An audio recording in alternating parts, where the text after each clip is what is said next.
তোমাদের কাছে একটি অনুরোধ যে তোমরা প্রতিটা গল্প, প্রতিটা কবিতা, প্রতিটা নাটক তোমরা নিজেরা পড়ে আনন্দ উপভোগ করো। ভিডিওটিতে আমি আমার যে ভাবনা প্রকাশ করতে চলেছি সেই ভাবনাই যে তোমাদের মানতে হবে এমন কোনো কথা নেই। তাই তোমরা প্রতিটা রাইটিং নিজের মনের মতো করে পড়ে নিজে আত্মোপলব্ধি করো। সো হ্যালো গাইস, চলে এসেছি আমরা নতুন একটা ভিডিও নিয়ে, এবং আজকের ভিডিওর টপিক হচ্ছে আজ আমরা তেমশুলা আওর লেখা একটা ছোট্ট short story the jungle measure. এই শর্ট স্টোরিটার সামারি আজ আমরা এই ভিডিওতে আলোচনা করব এবং তার সাথে অ্যানালিসিসও করব। তো ভিডিওটা খুবই গুরুত্বপূর্ণ হতে চলেছে, তাই তোমরা ভিডিওটা অবশ্যই শেষ পর্যন্ত দেখতে থাকো। তো শুরু করা যাক আমাদের আজকের ভিডিও, তেমশুলা আওর লেখা দ্য জঙ্গল মেজার। প্রথমেই দ্য জঙ্গল মেজার শর্ট স্টোরিটা শুরু করার আগে অবশ্যই আমাদের জানতে হবে দ্য জঙ্গল মেজারের রাইটার তেমশুলা আও কে ছিলেন। তেমশুলা আও ছিলেন আমাদের একজন ভারতীয় কবি, শর্ট স্টোরি রাইটার, এবং তিনি ছিলেন কন্টেম্পোরারি লিটারেচারের প্রমিনেন্ট নাগাল্যান্ডস ফোকলোরিস্ট। এবং প্রায় আমরা তার লেখার মধ্যে এক প্রকার একটা বিদ্রোহ দেখতে পাই, সাধারণ মানুষের বিদ্রোহ। তারা কিভাবে কষ্ট করে সমাজে তারা জীবন ধারণ বা নিজের যে আইডেন্টিটি সমাজে কিভাবে স্থাপন করতে পেরেছে, সেই সব কথাই আমরা জানতে পারি তেমশুলা আওর রাইটিংয়ে। তেমনই আজকের এই যে শর্ট স্টোরিটা রয়েছে দ্য জঙ্গল মেজার, এই শর্ট স্টোরিটার মধ্যেও আমরা এই একই রকম একটা থিম সম্পর্কে জানতে চলেছি। এবং এই জঙ্গল মেজার এই স্টোরিটা অ্যাকচুয়ালি এটার মধ্যে থিম বলতে গেলে জেন্ডার একটা আইডেন্টিটি সম্পর্কে আমরা দেখতে পাবো, এবং কিভাবে সাধারণ মানুষেরা তারা সমাজে জীবন ধারণ করে কষ্ট করে জীবন ধারণ করে বেঁচে আছে, সেই সব কথাই আমরা জানতে পারবো। এবং এই স্টোরিটা সেটিং হয় নাগাল্যান্ডে যখন বিদ্রোহ চলছিল সেই সময়কার আমলে। এবং এই স্টোরিটার মধ্যে আমরা আরও দুটো থিম সম্পর্কে জানতে পারবো, সেটা হচ্ছে যে সেই সময়কার আমলে গভর্নমেন্টের অ্যাটিটিউডটা কেমন ছিল সাধারণ মানুষের ওপর, এবং তার সাথে যে সকল সৈনিকরা রয়েছে সেই যুদ্ধ চলাকালীন সময় তাদের বিহেভিয়ার কেমন ছিল, সেই সব কথা আমরা এই স্টোরিটার মধ্য দিয়ে জানতে পারবো। এবং এই স্টোরিটা দ্য জঙ্গল মেজার, এটা অ্যাকচুয়ালি নেওয়া হয়েছে তেমশুলা আওর একটা কালেকশন রয়েছে this hills called home stories.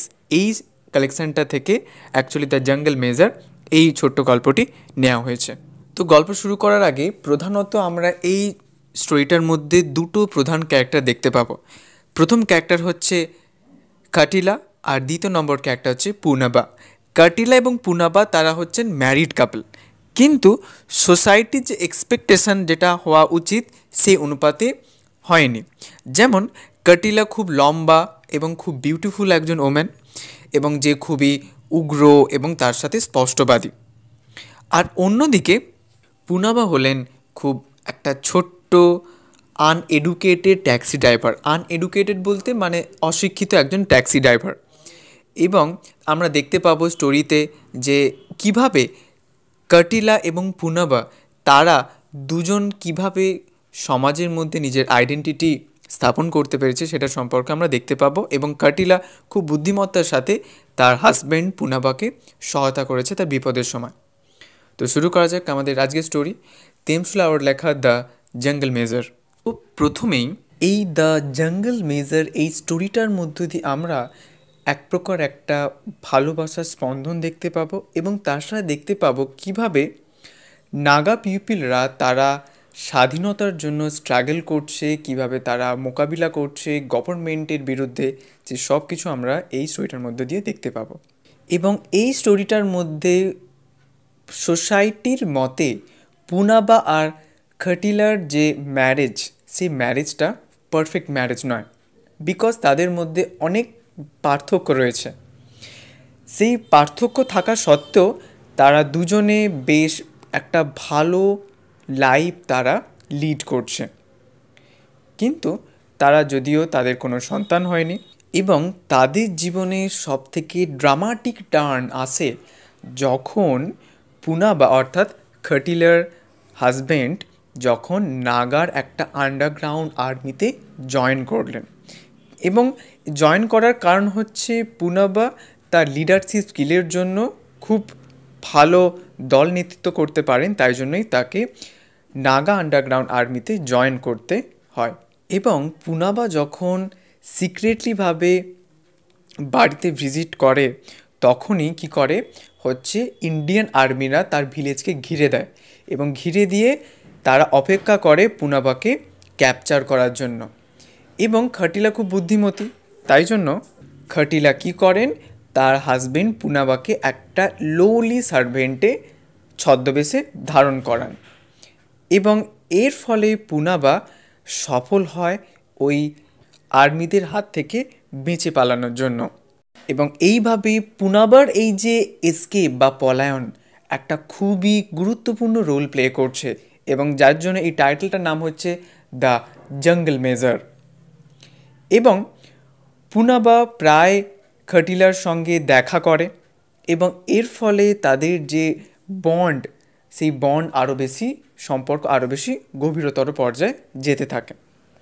এবং পরবর্তীকালে পুনাবা একটা গভর্নমেন্ট জব নেয় এবং তার ওয়াইফের সাথে বেশ ভালোভাবে তারা দিন যাপন করতে থাকে।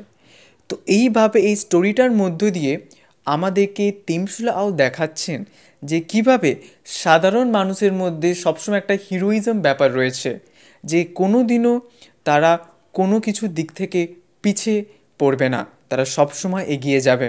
তো এইভাবে কাটিলার যে বুদ্ধিমত্তা এবং তার সাথে তার হাজবেন্ডের যে লিডারশিপ স্কিল, এইভাবে তারা এই সমাজের বুকে তারা নিজেদের আইডেন্টিটি স্থাপন করতে সক্ষম হয়েছে।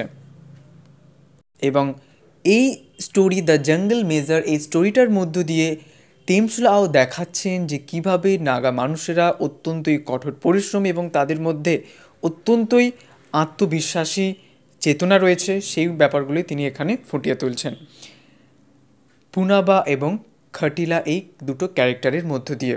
তো এই ছিল আমাদের আজকের গল্প তেমসুলা আওর লেখা দ্য জঙ্গল মেজার। ভিডিওটা তোমাদের কেমন লাগলো অবশ্যই তোমরা কিন্তু কমেন্টে জানিও, আর যদি তোমাদের কোথাও কোনো প্রশ্ন থাকে অবশ্যই তোমরা কিন্তু কমেন্টে জানাতে ভুলো না।